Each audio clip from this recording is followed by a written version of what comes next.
Welcome to the Baseball Insiders. Happy St. Patrick's Day. Aaron go Brog's ball. Baseball starts tomorrow. Regular season baseball in Japan, in Tokyo. The Los Angeles Dodgers take on the Chicago Cubs, plus another annoying injury setback for one of the game's prominent young infielders. And one of the game's former outfielders is now one of the game's foremost confusing pitchers. Robert Murray still on the mend. This is the Baseball Insiders with Adam Weinrib and with Fansided's MLB Insider Robert Murray. He sends his best. We hope to get him back later in the week, but for now, pinch hitting again is Fansided.com's Chris Landers, who you hopefully know from the Baseball Insiders feed on fansided.com/baseball-insiders. That's where you can get a lot of Chris's writing, as well as on the other sections of fansided.com. But Chris, welcome to the Baseball Insiders. I said again because there's a second pinch hitter in the last couple of shows, but you have not been on this show before. It is not again for you. That made no sense grammatically, syntactically. So welcome to the show for the first time. Happy to have you. Thank you very much. I was wondering about that, so I'm glad you clarified. And it's my maiden voyage. Robert, as always, leaves very big shoes to fill, shoes that are far too big for me personally, but I'm going to do my best. We'll see how it goes. I am excited, and hopefully we have a fun show because, again, regular season baseball on the horizon, actual games, things to discuss, and I'm not sure there's anyone I'd rather talk about Joey Gallo pitching with on this show than you, so obviously we will get to that. We want to thank everyone for joining us. We are live every Monday, Wednesday, Friday with the Baseball Insiders standard show where we talk rumors and the latest action on the field. On Tuesday afternoons, noon Eastern, Eric Cole, who co-hosted Friday's show, will be back with me. We'll be talking prospects and wrapping up spring breakout tomorrow. So well-timed show there as well. We hope you join us. That prospect show has been really fun. We had Jim Callis last week. We're going to have more guests moving forward. Am I going to tell you their names? No, I got to book them. I got to finalize the timing. That's how it works, but it's a tease to tell you there are going to be more guests. I know there will be, but not tomorrow, just Eric. It'll be a great show anyway. We hope you join us. Subscribe to the Moonshot if you have not. That's our weekly baseball email newsletter where the Fansided MLB team, including Robert Murray and including Chris Landers, break down all the biggest stories in the big leagues with humor, insight, behind-the-scenes info. Again, fansided.com/baseball-insiders, the best of baseball and pop culture from the Fansided MLB staff writers and Robert's rumors and notes. And if you want Robert today, not on the pod, wish we could get him back soon. We will. But for now, you can find him in the Baseball Insiders Discord, either the Rumor Mill tier or the All-Star tier. He'll be in the Rumor Mill tier doing a private Q&A, 3 o'clock Eastern on Thursday afternoon. And again, podcast today, podcast tomorrow, podcast Wednesday, podcast Friday. Hard to ask for more. If you wanted to, you could, and I'd hear you out, but it is very hard to do so. Anyway, on to the show. That's the spiel. Sometimes people want to hear it. Sometimes they don't. Today, we did it. The Dodgers and Cubs are done playing their exhibitions. The real thing begins tomorrow, which feels absurd to say. But if you've been checking the schedules regularly, sifting through all of these spring training games, these meaningless contests, and we love them so much. So not to disparage the games that don't matter, but 6:10 a.m. on the East Coast, 3:10 a.m. if you are in Los Angeles trying to watch your home team. Kind of a bummer given that time zone. But hey, Yoshinobu Yamamoto and Roki Sasaki back-to-back. Probably all you could ask for out of some early season games that definitely count. Plus Kyle Tucker and the upstart Cubs. So Chris, I ask you, who do you expect in these games to make a strong first impression who we may not currently be paying attention to? That's a great question. I have two answers here. I think one on each team. For the Dodgers, doesn't Michael Conforto just feel like the under-the-radar guy, amidst this star-studded offseason, who, like, in 2 months' time, you'll be like, man, it's so annoying the Dodgers have Michael Conforto on this roster on top of everything else. He's obviously struggled with injuries. He's bounced around a bit. He was in a horrible park for lefty power in San Francisco. But when he's healthy, he's still a 30 homer bat. He's still a really good hitter. And just plopping him in 6th or 7th in this order, it just feels like the Teoscar Hernandez thing all over again. And I have this sinking suspicion that after, like the star-studded 1 through 4, 1 through 5, like it's just going to be so annoying that, there's also Michael Conforto here too. I feel like he's in a great position to kind of take advantage of that context. The other guy I'm looking for the Cubs is Crow-Armstrong, who is, like, for my money, maybe one of the most fascinating guys in all of the majors this year. I honestly feel like there's a broader range of outcomes with him than just about anybody else, in terms of he could hit 180 and be benched by July, or he could be like a 20 stolen base, 50 or a 20 homer, 50 stolen base guy. Like, I really don't know. He's an incredible athlete. They're going to give him a long leash in center field because he's an incredible defender. And I feel like, depending on how he pans out, it's going to have like dramatic effects on how good this Cubs lineup actually winds up being. And not for nothing, but the hair is something. Like, it's the kind of thing that you do. It's the kind of thing that you do if you think he heard you say there's a wide range of outcomes and he could be benched by May, and he's like, no, bet on me. I'm putting blue stars in my hair. I have no intention of being benched at any point. I am excited for Pete Crow-Armstrong. I agree with you. The defense, there's never been a doubt about it. We're confused about the bat, but so far this spring, it's been stunning. I will add Matt Shaw as well, just to say that I've been impressed every time I've seen him by the inside-out approach and the effortlessness of it. He's also no stranger to international competition, so it didn't surprise me at all that in the exhibition game, he tucked his hands in, inside outed one down the right field line, and just looked like a guy who is extremely comfortable playing in a foreign land against the Hanshin Tigers. Your opinion, there was some questions about whether he would be ready for the start of the season or not. Luckily, he was. I think I was excited to see him in this environment, and I'm glad that the Cubs are making that, have brought him to Japan. Your sentiment on Michael Conforto was echoed by someone who probably knows Dave Roberts. Quote, as he told the Orange County Register, like I said from the very beginning, I think he's going to be one of my picks to click this year as far as a guy that I think is going to really take a step forward. Not saying he's Teo of 24, but that's kind of the light I see him in. And that's clearly how they're setting him up. I don't think we expected Teoscar Hernandez to have quite the same impact he did last year when he came over off a down year in Seattle. We were trying to remember Teoscar in Toronto, and that's pretty much what we got last year. Now we're trying to remember peak Michael Conforto with the Mets after a strange stint in San Francisco, and there really is a chance that we get that this year. Now, Mookie Betts will miss this series.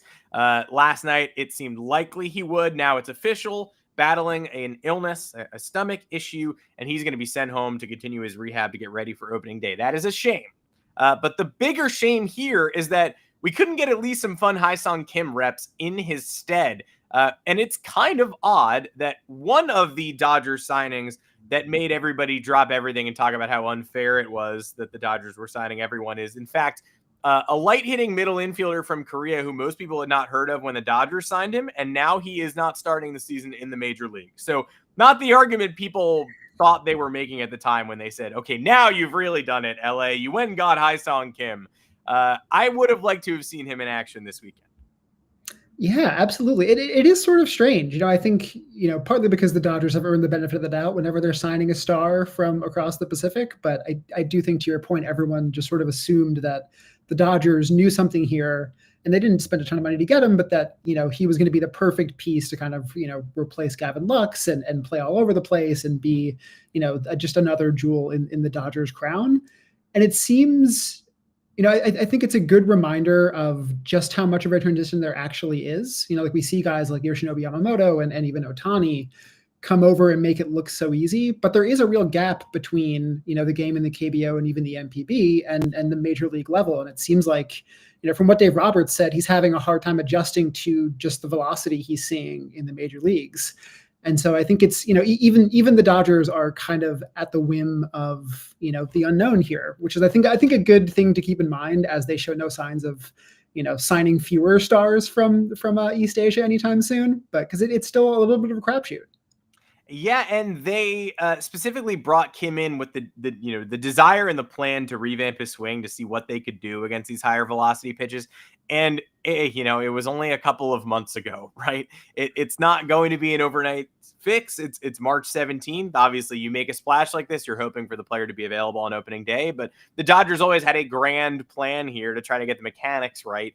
And they knew the defense was there. They weren't sure if the offense was. And so far, the offense hasn't been. So we'll see him at some point down the line. It would have been nice to maybe get that on, that early performance on the first Tuesday and Wednesday of the MLB season when the rest of the league is still about 10 days away from opening their campaigns. And speaking of that devilish countdown, it almost feels like it's taunting Royce Lewis at this point, who was trying to play a wire-to-wire season for the first time in his career. This is a 50-gamer and an 80-gamer the last 2 years.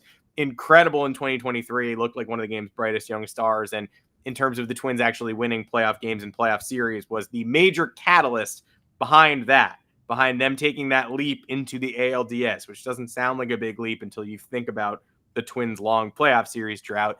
And he goes down yesterday with a hamstring issue running to first that has now been deemed moderate with no timeline for return. So we knew he was missing opening day, and now, as suspected, he'll miss more. It's always the soft tissues with him, too. And even as such a young player, it's very strange to see this. I'm starting to get seriously fatigued by the situation that feels like several different players who you and I have both experienced in recent years. Yeah, maybe one that rhymes with Schmancarlo Schmanton. Is it a slant rhyme or a direct rhyme? Like, how closely does it rhyme with that? I don't know.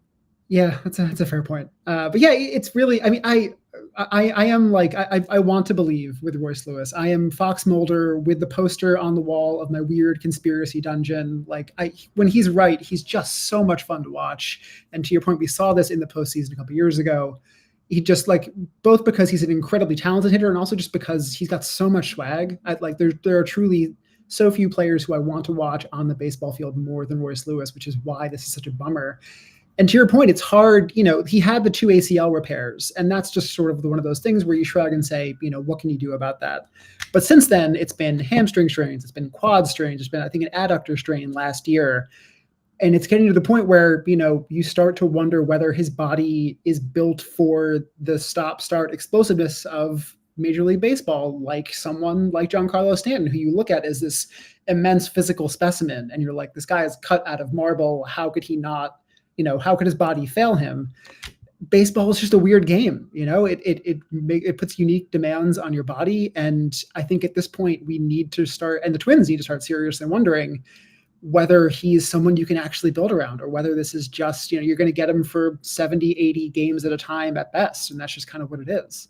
And we have seen this with Byron Buxton, and it's kind of just a thing that you have to accept when and Buxton is more of a freakish athlete than Royce Lewis. Lewis is sort of you've seen this build before, but he's a masher, and he's sort of like that swagger you mentioned. He's an infield archetype, but he is one of the best at it when he's healthy. Buxton was an all-time freak, and you just have to sort of accept, I'm going to see a wild war disparity here where he's putting up, like, he's at an absurd pace, but he's never getting to the point where I can even call it a full season, and you just have to accept that that's the player that you paid. And so are you willing to accept that with Royce Lewis as well? Stanton, nobody wants to admit it, but yeah, the chiseled out of marble man who now has tendonitis in both elbows and changed his swing last year to account for whatever, to maximize whatever he has left to give, but ended up aggravating these issues more. All of that weightlifting, you think, has to eventually take a toll on the tendons or on the elbow tendons. If you are a very lifting-centric Major League Baseball player, that it's not totally surprising that those have eventually given way. So I'm more surprised and confused by Lewis's constant soft tissue injuries than I am Stanton's. But you're right. Baseball with its stop and start is difficult. If you are not the kind of body, you don't have the body that can consistently start at zero, gain momentum quickly in an all-out sprint, and then do it again, then we might have to reevaluate things in Minnesota. Yeah, and it really, Buxton's a great point. you wonder, I mean, these were the guys that the Twins were supposed to be building around, like these were the building blocks of kind of the new era of Twins baseball. And now I honestly don't, and their ownership question, obviously, and all the payroll questions add another layer of complexity to this, but I don't really know where they go moving forward. Like you probably can't trade them because what team's going to give you the value that you rightfully expect for guys who are this talented. But also, are they building blocks? I don't know. They're like a secret third thing that's kind of in the middle, and I don't really know what to do with that. But they're also, I mean, there's too much talent on that Minnesota team, especially in the pitching staff, to really tear it down. So I don't really know what the answer is for them. I feel like that's the number one debate I have with commenters on the internet too. Just like, this person's injury prone, trade them. And it's like, I wish, but everyone knows they're injury prone. So you're not pulling a fast one if you trade Clark Schmidt after like a healthy 3 weeks. Like, no major league team is going to be like, we have no data on this guy, but we love the last couple of weeks. Gets him. Oh my God, no, he's been injured repeatedly. Like, if you could, you would, but it's really hard to do something like that. Buxton, just for reference's sake, put up a 4.9 WAR in 2021. B WAR, not F WAR. Sorry to the F WAR heads, but 4.9 B WAR in 2021. How many games do you think he played? Oh man, I'm going to say 92, less than 100. 61.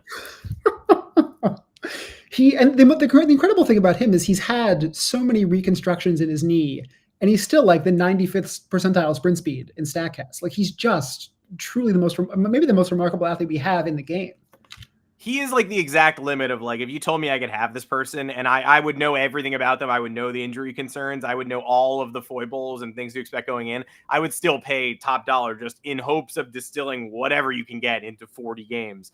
But Lewis, I don't know if it's the same case, and it's sad that we even have to talk about this. Stanton, as much as I love him, definitely not tripping over that line. If you give me all the complications and tell me trade for this man right now, I would say, that sounds lovely, but I think he's yours. Buxton, I probably go for it. And I'd rather play Buxton in the outfield than Joey Gallo, the relief pitcher. What?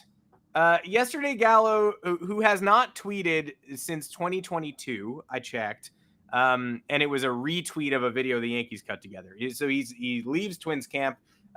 He leaves White Sox camp. And we're just like, oh, that's sad. Another, long step in the downfall of Joey Gallo.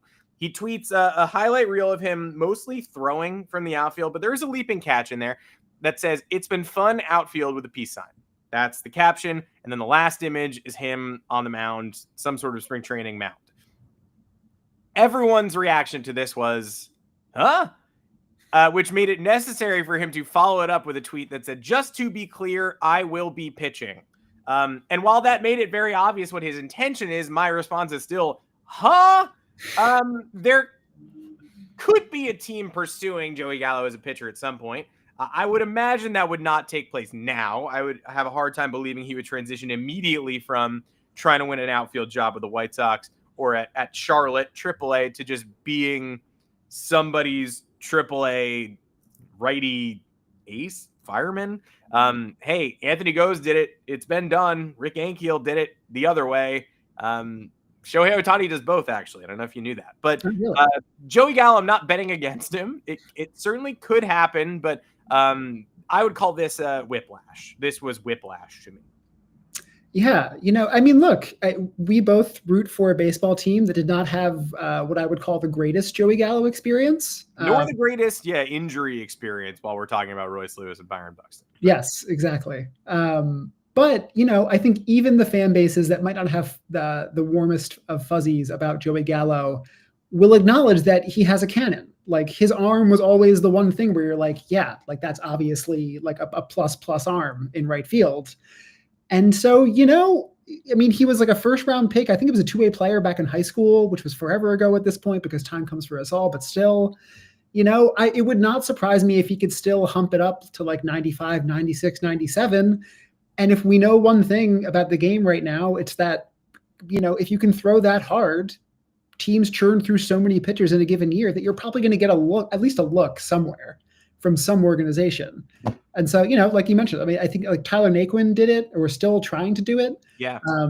Like you can always get a chance if you throw that hard. Like, I have no idea what his stuff is like, or if does he have a breaking ball? Has he been working on this? in sort of the back alley. But I mean, I want to see it work just because he's such a weird guy. And I feel like pitching would give him such a better outlet for being weird in his specific brand than being in the outfield. So I want to see it work from that perspective. Yeah, unfortunately, during his Yankee tenure, I often found myself wondering, would I rather have a pitcher at bat than Joey Gallo right now? And now I could have both. So maybe now is the time. Yeah, I hope it works out too. I always liked him, and it was always very unfortunate what happened in New York that ended in a way where he was basically like, not just a bad tenure, but like, hey, get me out of here. I don't want to be on the streets of the city. So that was awful. I believe that Joey Gallo, he's got maybe a mentor in his back pocket if he wants to learn a little bit more about pitching. I believe he took Greg Maddox's daughter to prom in Las Vegas. That's true, yes. Yeah. So if you ever calls up Greg, he's like, Greg, I'm finally going to make the switch. Maddox is like, good, you should throw 88 pinpoint. And he's like, no, I'm going to throw 94 crazy. And Maddox is like, okay, well, then we are wildly different people. I can't help you with that. But hey, I'm looking forward to it. And again, even if it's short spurts, even if it's 3 batters, and even if it's like next spring, the next time I actually hear about this, or if like somebody calls me up in June and is like, you got to get to Lake County. Joey Gallo's on the captains and he's throwing the 6th inning tonight. Like, yeah, I'm in. Fine. The Down East Wood Ducks or whatever. I am going to make my way there. I will see Joey Gallo attempt whatever this is. But yeah, I mean, look, I've seen him swing over a lot of breaking balls. I don't know if he has one. Maybe he was studying them so intently while in the batter's box that he just couldn't get that swing off on time because he was trying to figure out the mechanics. But you and I are aligned. We do want to see this work, but we're going to get some jokes off in the meantime. Yeah, of course. I mean, I just imagine him doing like the Andy Pettitte peer over the glove thing, but it's with the crazy Joey Gallo eyes. Like, yeah, the Adam Gates. I need to see it. Yeah, exactly. Yeah, the old wandering butterfly. Yeah. Look, hey, batters of the world, write in. Let us know if you find that intimidating. I might find it intimidating if I didn't know if the pitcher was unmoored from reality or not, as I sort of suspected, that Joey Gallo was. But hey, thank you, everybody, for joining us. Thank you, Joey Gallo, for providing content. Thank you, Chris Landers, especially for joining me today on the show. Always a pleasure and a joy to have you pinch hit. We'd love to get Robert Murray back. Robert's great. He will be back Wednesday, hopefully, sharing scoops, opening news and notes from his side of the world. But this was a little bit of a fun, different perspective. And Chris, thank you so much for joining. Yeah, thank you so much for having me. I am no substitute for Robert. Hopefully he'll be back soon, but I had a blast. I also had a blast, and we hope all the listeners and viewers did as well. We see you in the comments. Join us in the Discord between shows. Andrew Lee, traditional and asking for Padres news. I have none. Chris, do you have Padres news? I don't know that I do off the top of my head. I was a little bit surprised that Michael King is starting on opening day instead of Dylan Cease. That's all I got. Yeah, that is Padres news, as is the fact that 38 teams, more than are in MLB, are currently scouting Michael King. So Dylan Cease. So we'll see if that line gets moving at any point or if they're just preparing for the deadline. I would suspect they are. But either way, thank you for joining us here today. Join us in the Discord between shows. Tomorrow afternoon, noon Eastern, is the Prospect Show. There, Cole and I wrapping up spring breakout. Back here Wednesday with Robert. We hope he feels better. Thursday Q&A with Robert. Friday show with Robert. And then I am going to see, hopefully, as long as they beat a 15 seed, St. John's play either John Calipari or Kansas in the 3rd round of March Madness. I hate the rounds the way that they are, but maybe I love them now because my beloved Tar Heels are playing in the 1st round. The play-in, when we can all agree, well-deserved. Sure. No corruption, no collusion. All good. No, well, hey, look, they cut to a man in a suit to very helpfully explain why they made the tournament. Unfortunately, that was the athletic director of that very same university. But hey, like, beggars can't be choosers. Can't wait to watch them lose 59-52 to San Diego State. But congrats to RJ Davis, a good Tar Heel, on getting another game, another one game. Shout out. Thank you, Chris. Thank you, crowd. Baseball Fansided.com/baseball-insiders. That's where you can find our content. Chris is obviously in many other places, but we share that content hub. The Moonshot is published there. Subscribe if you haven't.